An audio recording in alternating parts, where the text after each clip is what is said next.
Hey, what's up, everyone? Welcome back to another Rise and Thrive podcast. I'm your host, Manny Fraser, and today we're diving deep into a topic that's not just essential, it's transformative.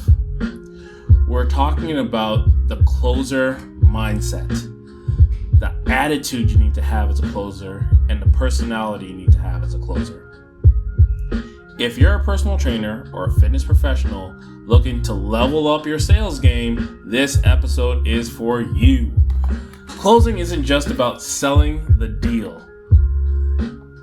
It's about guiding someone to make decisions that will positively impact their life. It's the final step in the process that requires skill, intuition, and deep understanding of your client's needs. Today, we'll break down the art of closing into three critical parts: transition, adjustment, and resistance. So whether you're just getting started in the industry or you've been in the game for years, stay tuned. This is going to be a powerful episode. Let's get into it. All right, so let's start with the first piece of the puzzle, transition. In sales, the transition is all about being able to, in sales and particularly in personal training, the transition is the art of moving a client from one stage of the conversation to the next, ultimately guiding them towards making a decision. But here's the kicker. Transitioning isn't about manipulation, it's about alignment.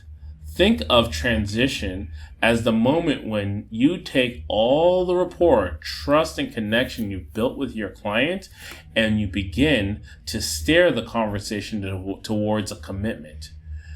You've identified their needs, you've listened to their goals, and now you're aligning those needs with a solution you offer. But why is the transition so critical? Because it's during this phase that you set the stage for the close.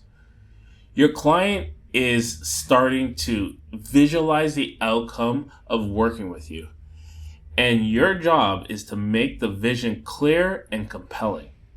This requires confidence, clarity, and above all, the ability to read the room.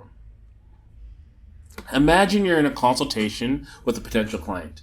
You spent time understanding their fitness goals, and now it's time to transition into how your program can help them achieve those goals.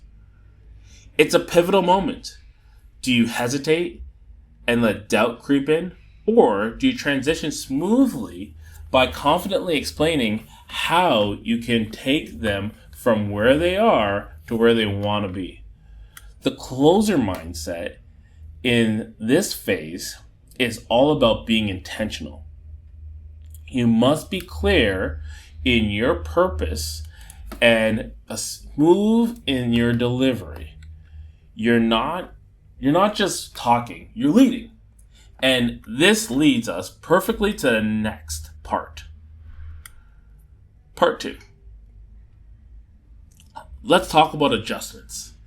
If transition is the art of guiding a conversation, then adjustment is fine-tuning that ensures the message resonates perfectly with your client. Sales, especially in personal training, is rarely a straight path.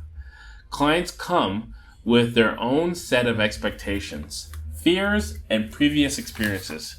That's where your ability to make adjustments become invaluable. So what does it mean to make adjustments? It's not about being flexible, responsive, and attuned to the unique needs of each client. It's recognizing when something isn't landing right and being quick to pivot. This could mean altering your pitch, reframing a benefit, or even adjusting your entire approach based on the client's feedback. Here's an example. Let's say you're in a consultation and you notice the client is hesitant about committing to a long-term program. Instead of pushing harder, you adjust. You might introduce a shorter term package that gives them a taste of what they can achieve with your guidance. A small adjustment could be the difference between closing the sale and losing the client. The closer's mindset here is one of adaptability.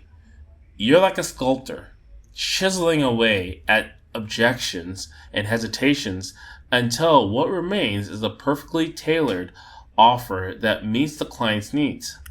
Your attitude during the phase is key.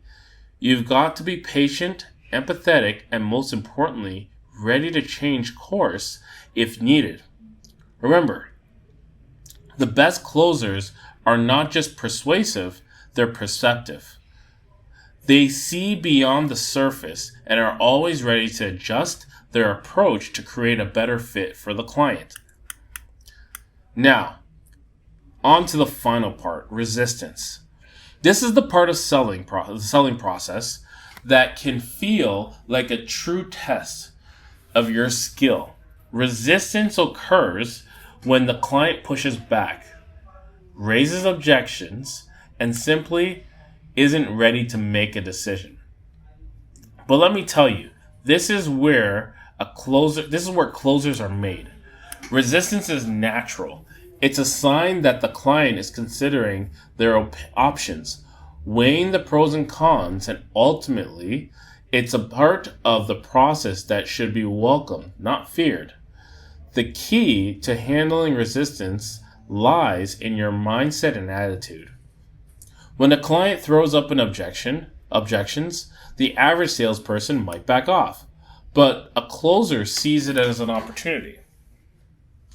This is where your personality as a closer really comes into play. You need to be calm, confident, and collected. When a client resists, don't see it as rejection, see it as a chance to dig deeper. Ask open-ended questions. Listen actively and address their concerns with genuine empathy. For example, if a client says, "I'm not sure I can afford this right now," instead of simply offering a discount or backing off, you could respond with, "I completely understand where you're coming from. Let's talk about what's holding you back and see if we can find a way to make this work for you." Handling resistance is about turning a no into a maybe and then into a yes.